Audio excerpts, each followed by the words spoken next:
हर घर में pre Eid preparation start हो चुकी हैं। कहीं कोई घर की डीप क्लीनिंग में मसरूफ़ है और कहीं कोई अपनी सेल्फ केयर करने में मसरूफ़। तो आज की इस वीडियो में दोनों चीज़ें मैं आपको साथ लेकर कैसे चलना है वो बताऊंगी। घर की डीप क्लीनिंग भी बताऊंगी कि प्री ईद से पहले आप कैसे अपने घर की क्लीनिंग कर सकते, और अपनी सेल्फ केयर में भी एक बहुत अच्छी चीज़ बताऊंगी। सबसे पहले मैं किस चीज़ की सेल्फ केयर स्टार्ट कर रही हूँ, और साथ ही साथ में जी बहुत ही चीप जो है एक माइक्रोवेव क्लीनर बनाना बताऊंगी। घर पे किस तरह से आप बना के अपने माइक्रोवेव को बिल्कुल न्यू, ब्रांड न्यू कर सकते हैं। तो जी without wasting any time let's get started today's vlog. बिस्मिल्लाहिर्रहमानिर्रहीम, अस्सलाम वालेकुम। I hope you all are doing well. और सब लोग अपनी ईद की जो है प्रिपरेशंस में बड़ी ही जोश व खरोश के साथ मसरूफ़ होंगे, और मैं भी उसी तरह जी अपनी ईद की प्रिपरेशंस में मसरूफ़। तो सबसे पहले तो जी आज मॉर्निंग में ब्रेकफास्ट के बाद मैंने सबसे पहले जो काम स्टार्ट किया था वो मैंने स्टार्ट किया था जी अपने जो जानवर है उसके जहाँ पे भी वो बंधा हुआ है उनके एरिया की क्लीनिंग से स्टार्ट किया। क्योंकि मेरी मामा मुझे कहती हैं कि ये जो जानवर होते हैं कुर्बानी के, इनकी जो है ना टेक केयर करना, इनकी हिफाजत करना, इनका ख्याल रखना भी एक बहुत बड़ी नेकी। क्योंकि हम इनको अल्लाह ताला की राह में कुर्बान करते हैं तो इनका हर काम करना हमारे लिए सवाब में काउंट होता है। तो बस जी आज मॉर्निंग मैंने इसी से ली थी अपनी कि मैंने कहा सबसे पहले मैं इनका एरिया क्लियर कर लेती हूँ। उसके बाद मुझे घर की कुछ काम, जैसे कि आप सबको पता है कि प्री ईद प्रिपरेशन स्टार्ट हो रही हैं और घर के हर छोटे मोटे काम होते हैं जो हमारी कोशिश यही होती है ईद से पहले हम उनको दोबारा से क्लियर कर लें, डीप क्लीन कर लें, और ताकि ईद के दिन हमारा घर जो अच्छा सा चमकता धमकता नज़र आए। तो आज की इस वीडियो में जी सिर्फ घर का चमकता धमकता मैं आपको नहीं दिखाऊंगी, बल्कि मैं आपको ये भी बताऊंगी कि आप अपनी सेल्फ केयर का सबसे पहले कौन सी चीज़ है जो मैं अपनी सेल्फ केयर में स्टार्ट कर देती हूँ। तो वीडियो के साथ कनेक्टेड रहिएगा। चैनल पे फर्स्ट टाइम आए हैं तो प्लीज़ चैनल को सब्सक्राइब कीजिएगा, और वीडियो को लाइक तो आपने ज़रूर करना है। तो जी यहाँ पे बताती चलूँ कि दिन में ऑलमोस्ट 3 से 4 बार जो है इनका ये जो एरिया है ये क्लियर होता है, क्योंकि ये जो जानवर होते हैं ना इनको बेसिकली इतना ज़्यादा मट्टी में या गंदी जगह पर बैठना जो है ना वो इतना पसंद नहीं होता, और ये इरिटेट होने लग जाते हैं। और अगर अभी भी आपको आवाज़ आ रही हो तो मेरे बैकग्राउंड में आपको इनकी आवाज़ आ रही होगी। ये पानी के लिए बुला रहे होते हैं, सम टाइम ये भूख के लिए बुला रहे होते हैं, और सम टाइम इनका ये होता है कि भाई मेरा एरिया क्लियर करें, और सम टाइम इनका ये ख्याल होता है कि जैसे हम इंसान हैं, ये भी अकेला रहना इतना पसंद नहीं करते। तो हम जाकर इनसे पूछ लेते हैं हाँ जी बताएं, या 5 मिनट इनके पास खड़े हो जाते हैं तो ये काफ़ी रिलैक्स हो जाते हैं। तो जी यहाँ पर सारी जो क्लीनिंग थी वो मैंने सबसे पहले सुबह इसीलिए की क्योंकि मैंने आज सोचा हुआ था कि मैं अपने किचन में ना कुछ क्लीनिंग कर लूँगी। मेन मेरा सबसे पहले जो चीज़ है वो किचन आता है, और अगर किचन क्लियर हो जाएगा ना तो मैं बहुत सुकून में आ जाऊंगी। क्योंकि जो ईद का पूरा दिन है वो हम ख़वातीन का मोस्टली जो है वो आधे से ज़्यादा दिन तो किचन में ही कुकिंग करते हुए गुजर जाता है। साथ ही साथ जी किचन के काम में मसरूफ़ होने से पहले बताती चलूँ, हमारे पास घर में बहुत सी ऐसी चीज़ें होती हैं जो एक्सपायर्ड हो जाती हैं, जो हम खा नहीं सकते, लेकिन हमारे और बहुत से बेनिफिट्स उसके होते हैं। तो सबसे पहले जी यहाँ पे मेयोनीज़ है जो मेरा एक्सपायर हो गया था, लेकिन इसको मैंने फेंका नहीं था। आज मैं आपको इसके बेनिफिट्स बताती हूँ। तो मेयोनीज़ को मैंने लिया है, और साथ में जी मेरे पास 1-2 ऑयल पड़े हुए हैं। वो ऑयल कौन से हैं वो आगे चल के बताती हूँ। सबसे पहले जी आपने सबसे पहले एक छोटा सा बोल ले लेना है, और उसके अंदर जी मैं डाल लूँगी मेयोनीज़। और इस मेयोनीज़ को कब से मेरे पास ये पड़ा हुआ था, और इनकी जो डेट थी ना वो एक्सपायर हो गई थी। तो फिर मैंने सोचा क्यों ना मैं इसको इस तरह से यूटिलाइज़ कर लेती हूँ, और यकीन माने कि ये एक इतना बेहतरीन हेयर मास्क बनता है कि इसके बाद आपको कंडीशनर की भी ज़रूरत नहीं पड़ती। और बाल हमारी पर्सनैलिटी का एक बहुत बड़ा जो है ना वो है कि अगर आप चेहरे पे मेकअप भी लगा लें लेकिन आपके बाल अच्छे नहीं लग रहे ना तो आप बिल्कुल अच्छे नहीं लगते। तो बालों का सेट होना बहुत ज़रूरी है, और बालों के लिए ऑलमोस्ट 1 हफ़्ते की केयर ज़रूरी है। इस वजह से लास्ट 7 डेज़ अभी ईद से पहले रह गए, तो मैंने सोचा मैं आपको सबसे पहले ये मास्क बनाना बताऊँ। उसके बाद साथ साथ जो भी स्टेप्स होते रहेंगे, मैनीक्योर, पेडीक्योर, स्किन केयर, वो मैं आपके साथ शेयर करती रहूँगी। अच्छा जी, इसमें मैं अभी डाल रही हूँ कोकोनट ऑयल। अगर आपके पास पैराशूट जो मैंने आपको दिखाई है बॉटल, पैराशूट चंपी के नाम से ऑयल होता है, अगर ये अवेलेबल है तो ठीक है, वेल एंड गुड, वो भी बहुत अच्छा है। अदरवाइज़ आप जो खुला तेल मिलता है, कोकोनट ऑयल, नारियल का तेल, खोपरे का तेल, वो आप इसमें डाल सकते हैं। बस इन 2 चीज़ों को डाल के आपने अच्छी तरह से मिक्स कर लेना है, और जब ये यकजान हो जाए तो उस टाइम जी आपने इसको देख लेना है कि इतना ज़बरदस्त सा ये बिल्कुल सॉफ्ट सा पेस्ट बन जाएगा। और उसके बाद इसको जी आप अपने सर पे अप्लाई कर दें, और almost half hour to 1 hour आप इसको अपने सर पे लगा के छोड़ दें। जितने काम करने ना इतने में आपके काम भी सारे हो जाएंगे। तो मैंने भी इस मास्क को पहले इसीलिए बनाया ताकि मैं अपने घर के और काम कर सकूँ। अगर आपके पास वो अवेलेबल नहीं है तो ये है जी, दराज से मेरी सिस्टर ने ऑर्डर किया था, और when she came to my house तो वो मेरे लिए लेके आई थी। तो बहनें होती हैं बड़ी मोहब्बत करती हैं, जो चीज़ अपने लिए मंगवाती है वही बहनों के लिए भी मंगवाती है। तो उन्होंने एक अपने लिए रखी थी और एक मेरे लिए लेके आई थी, तो ये मैंने उस टाइम पे अप्लाई किया था। तो अगर आपके पास वो अवेलेबल नहीं है तो ये रेडी मास्क है, अगर आप इसको लगा के 1 घंटा अपने बालों पे छोड़ देते हैं और उसके बाद शावर लेते हैं तो आपके बाल बहुत अच्छे हो जाएंगे। ये बेसिकली केराटिन मास्क है, ठीक है, और आपको दराज से ईजिली मिल जाता है और इसके रिज़ल्ट बहुत अच्छे हैं। पहले मैंने इसलिए इसको शो नहीं किया क्योंकि बहुत सी वीडियोज़ ऐसी होती हैं जो मेरी बहनें देखती हैं और इन्फ्लुएंस लेती हैं और शायद वो प्रोडक्ट वो अफोर्ड नहीं कर सकती। इसलिए मेरा मकसद था आप लोगों को ये बताना कि घर में भी कोई चीज़ें आपके पास हैं तो आप उनसे भी अपना मास्क प्रिपेयर कर सकते। तो चलिए जी, now coming towards for cleaning. अच्छा, यहाँ पे मैंने माइक्रोवेव जी अपनी कैबिनेट के अंदर रखा हुआ था। ये बहुत स्पेस ऑक्यूपाइड करते थे और मेरे घर पे जी जैसे मैंने आपको बताया कि आना जाना बहुत ज़्यादा, और सम टाइम ऐसा होता है कि कभी कोई मेरे किचन में आके चीज़ें बहुत ज़्यादा, पहले यही होता था मैं खुद मैनेज करती थी, लेकिन अब कोई ना कोई आ जाए, बहुत ज़्यादा अगर क्वान्टिटी में लोग आ जाते हैं तो फिर कोई ना कोई हेल्पर आता है और कोई ना कोई मेरे किचन में घुसा रहता है। तो वो छोटे छोटे, जिसको नहीं कहते, पोटलियाँ बना बना के चीज़ों की रखते रहते हैं। तो मेरा जो काउंटर टॉप है ना वो बहुत ज़्यादा मैसी हुआ था और काफ़ी दिन से ना मैं इस चीज़ से समझ लें इरिटेट हो रही थी काम करने का। फिर किचन अगर क्लियर ना होना तो दिल नहीं करता। आज ही मैंने डिसाइड किया था कि इसको मैंने लाजमी क्लियर करना है। और मेन चीज़ होती है किचन, पूरा दिन आपका किचन में गुजरता है, तो पहली चीज़ अगर मैं घर की किचन क्लियर कर लूँगी ना, उसके बाद बाकी काम तो समझ लें कि यूँ हो जाने वाले हैं।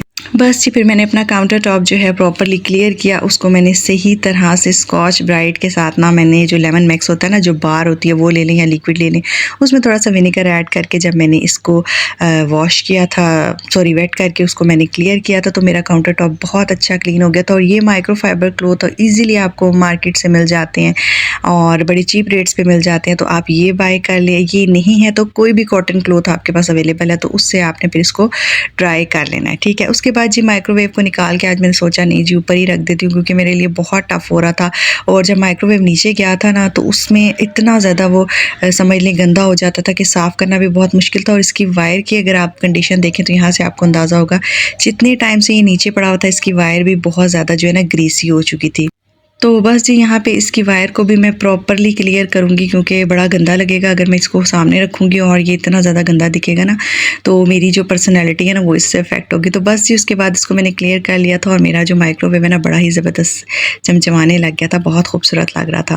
और मैंने सोचा था थोड़ा सा जो मैं अपने काउंटर टॉप को डेकोर कर लेती हूँ। और ये जो मैं बॉटल जार्स आपको दिखा रही हूँ, ये मैं सिर्फ आपको इसलिए दिखा रही हूँ कि मैंने अपनी किचन की मोस्टली चीज़ें ऐसी हैं जो मैंने डॉलर शॉप से बाय की हुई हैं, बड़ी रीज़नेबल डॉलर शॉप्स होती हैं। मैं अपनी तमाम बहनों को हमेशा कहती हूँ कि मेरा आप लोगों के लिए वीडियो लाने का मकसद सिर्फ ये नहीं होता कि मैं आप लोगों को बस वीडियो दिखाऊँ या आप मेरी चीज़ों से इन्फ्लुएंस लें या सोचें इनके पास ये हमारे पास नहीं। मेरा मकसद है आप लोगों को वो टिप्स बताना, वो चीज़ें बताना जो बहुत ईजिली मार्केट से आपको रीज़नेबल प्राइसेस पे मिलती हैं और हर किसी का दिल चाहता है अपने घर को सजाना, तो उन चीज़ों से सजा सकता है। तो मैं मोस्टली इस तरह की चीज़ें जो है डॉलर शॉप से बाय करती हूँ, 250 से 270 के रेट में मिल जाती हैं।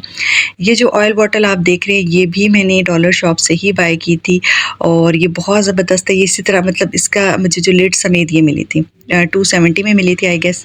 और ये बास्केट मेरी बहुत पुरानी है, लेकिन इसको मैं इसलिए यूज़ करती हूँ कि मुझे बहुत पसंद है और इस तरह की बैम्बू बास्केट बड़ी क्यूट लगती है। अच्छा, ये जो आप प्लांटर देखेंगे ये भी मैंने डॉलर शॉप से आई गेस 100 रुपीज़ का बाय किया था। और ग्रीनरी अगर आप अपने किचन में ऐड करते हैं ना तो आपका जो मूड है ना वो भी बहुत फ्रेश हो जाता है। अच्छा, यहाँ पे जी मैं सोच रही थी कि माइक्रोवेव के ऊपर क्या क्या रखूँ, तो वो बस सेटिंग उसकी मैं बना रही थी। कभी मैं उसको थोड़ा सा चेंज करती थी, क्योंकि चीज़ें जब आप सेट करने लगते हैं ना तो तब आपको समझ आ रही होती है कि किस तरह से क्या चीज़ कहाँ पे सेट लगेगी। अच्छा, मैंने ऑयल की बॉटल और जो मेरा बेसिकली घी का जो जार सा था वो भी मैंने इस पे रख दिया था, क्योंकि वो एक काफ़ी देसी सी लुक देता है और ये मैं बाय करके लाई थी डॉलर शॉप से ही।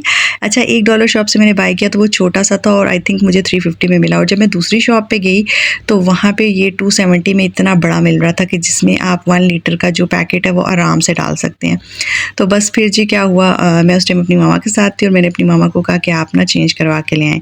फिर मेरी मदर ने चेंज करवाया और बस जी बहुत सी ये जो शॉप्स हैं ना इनमें भी अगर आप घूमें ना, एक साथ शॉप्स हैं, तो आपको पता चलता है कि बहुत सारी चीज़ें जो है ना डिफरेंट रेट्स पे और डिफरेंट क्वालिटी में मिलती हैं आपको, और इवन उनकी क्वांटिटी भी डिफरेंट होती है। फिर वो जो मेरा जी नीचे ग्रोसरी का एरिया था वो भी सारा इखर बिखर हो चुका था, मुझे आज उसको भी क्लियर करना था। और फिर जितनी भी यहाँ पे ड्राई चीज़ें हैं ना, जैसे कि मैदा हो गया, बेसन हो गया, तो इनके जार्स को मैं आपको सही बताऊँ तो मैंने उनको भी वॉश नहीं किया था, क्योंकि अगर वो ड्राई चीज़ें रखनी है मुझे वापस तो फिर मेरा किचन उतना ही मैसी हो जाता। उनको सिर्फ फ़िलहाल मैंने क्लियर क्लियर करके ना, और इसी तरह उनको मैंने रीफ़िल कर दिया था और मैंने रख दिया था। इंशाल्लाह ईद के बाद उन सब जार्स को जब वो बिल्कुल एम्प्टी हो जाएंगे तब मैं उनको दोबारा वॉश करके उनमें रखूँगी, क्योंकि जब भी मैं इनको रीफ़िल करती हूँ मैं वॉश करती हूँ, लेकिन अभी जैसे हमारे पास कम टाइम है तो इसी तरह मैं चीज़ों को मैनेज और रीअरेंज कर दूँगी। और जी साथ साथ मेरा मास्क भी लगा हुआ था। अब जब मैं अपने किचन के कामों से बिल्कुल फ्री हो जाऊंगी, मेरा सारा काम हो जाएगा, उसके बाद मैं जाऊंगी and I will take shower. और शावर लेने के बाद यकीन मानिए ये मास्क ऐसे हैं दोनों कि इनमें से कोई भी एक आप यूज़ कर सकते हो, ठीक है। जिनके पास वो अवेलेबल है केराटिन वाला वो मंगवा लें, अगर वो अफोर्ड नहीं कर सकते तो घर पर बना लें। तो इससे आपका ये होगा कि आपके बाल इतने अच्छे स्मूथ हो जाएंगे। और अगर आप ये जो लास्ट फ्यू डेज़ ईद में रह गए हैं, अगर आप ये डेली रूटीन में कर लेते हैं ना आधा घंटा लगा के, तो आपके बाल तो इतने ज़बरदस्त हो जाएंगे, आपको किसी प्रोटीन ट्रीटमेंट की ज़रूरत नहीं है। अच्छा, दिस इज़ द एरिया जहाँ पे मैंने माइक्रोवेव रखा था, इसको मैंने क्लियर किया। और यहाँ पे जी मैंने अपना रोलिंग पिन और जो मेरा ऑयल का एक बॉक्स है जिसमें मैं रख देती हूँ पैकेट पाउचेस वगैरह मेरे आ जाते हैं, मैं उसमें मैनेज कर लेती हूँ। और जितने भी सॉसेस वगैरह थे, इनकी बॉटल्स बड़ी हैं, ऊपर वाले कैबिनेट्स में नहीं आती, तो इनको मैंने यहाँ पे रख लिया था। और अब जी चलिए मैं आपको बनाना बताती हूँ एक बहुत ही चीप रेट पे घर में बनने वाले क्लीनर्स। बहुत एक्सपेंसिव क्लीनर्स आपको बाय करने की मार्केट से ज़रूरत नहीं, जस्ट घर में आपको हार्डली 3 चीज़ों की ज़रूरत है। Number 1 is water and the number 2 thing is vinegar. कोई भी विनेगर आपके पास होता है, सिरका जिसे बोलते हैं, वो आप ले लें और उसके 2 लिड्स जो है ना आपने इसमें डाल लेने, या 2 टेबलस्पून आपने वाटर में डाल लेने। ग्लास बोल ले लेना, उसके अंदर पानी लें, उसके अंदर आप विनेगर ऐड करें। And the second thing is this is the most important thing. इसको बोलते हैं मीठा सोडा, खाने वाला सोडा बोलते हैं, ठीक है। इसकी भी आप एक भर के ना ज़बरदस्ती जो है वो स्पून इसमें ऐड कर देंगे। इट्स अप टू यू, 2 डाल दें, कोई इशू नहीं है, ठीक है। और अगर आपके पास वो अवेलेबल नहीं है तो बेकिंग सोडा भी आप यूज़ कर सकते हैं, ये इसका अल्टरनेट है, ठीक है। अच्छा जी, इसके बाद इसको मैं रख दूँगी माइक्रोवेव में, और इसको मैं मिक्स करके ना माइक्रोवेव में लगा दूँगी ऑलमोस्ट फॉर 1 और 2 मिनट्स। ये इसी के अंदर गर्म होगा, उसके अंदर इसकी स्टीम बनेगी, और इससे जो आपका जितना भी माइक्रोवेव गंदा होगा ना, वो उसको बिल्कुल, वो जो ग्रीसी हुआ होगा उसको बिल्कुल जो है ना थोड़ा सा वो कर देगा, थोड़ा सा मॉइस्ट कर देगा, और फिर वो आपके लिए क्लीन करना इजी हो जाएगा। उसके बाद जी आप स्कॉच ब्राइट लें और इसको स्क्रब करें, तो अब आप देखें जी कितना प्यारा मेरा जो है ना माइक्रोवेव हो गया, बिल्कुल neat and clean and too old.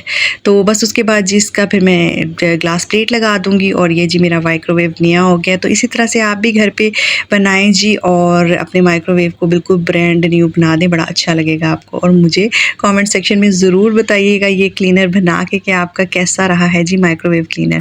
अच्छा, उसके बाद जी मुझे अब थोड़ा सा अंदाज़ा होता है। अच्छा, थोड़ा सा मैं इसका डोर ना खुला रखूँगी जब तक थोड़ा सा ये ना मतलब ड्राई हो जाता है। तो इतना प्यारा लग रहा था मेरा ये काउंटर टॉप कॉर्नर, इतना क्यूट लग रहा था। एक माइक्रोवेव पड़ा हुआ, उसके ऊपर मैंने कुछ चीज़ें सेट की थी। अच्छा, ये जी काफ़ी दिन से मेरा जो ये डिस्पेंसर है ये बहुत गंदा हुआ था, और इसको भी मैंने सही तरह से वॉश करके ना, तो मैं इसको यहाँ पर ड्राई कर लूँगी। और इसका जो एरिया था उसको भी मैंने क्लियर कर लिया। इसको मैंने बिल्कुल अपने किचन के एंट्रेंस में रखा है, मेरा किचन ओपन है, तो बस उसके ऊपर फिर इस तरह से ना हम वाटर बॉटल जो है वो रख लेते हैं, तो बड़ा ज़बरदस्त। अच्छा जी, आजकल गैस का स्टिल, गर्मियाँ तो बहुत शदीद हो गई हैं, लेकिन गैस का स्टिल हमारे घर में इशू है, रात में गैस नहीं होती। तो यहाँ पे मेरे हस्बैंड की थोड़ी सी तबीयत ठीक नहीं थी, तो मैं ना कुछ चीज़ें ऐसी जो मुझे लगता है कि डेली रूटीन में यूज़ होने वाली हैं उनको हैंडी रखती हूँ। इसी वजह से इसको मैंने अपने माइक्रोवेव के ऊपर ही रख दिया था, ताकि it's like a decoration piece, plus इसका यूज़ भी हो जाएगा। तो यहाँ पर उनके लिए फिर मैं बनाने लगी थी ग्रीन टी, और मैंने सोचा चलें जी इलेक्ट्रिक केटल में आज बना लेते हैं ग्रीन टी, क्योंकि गैस अवेलेबल नहीं थी।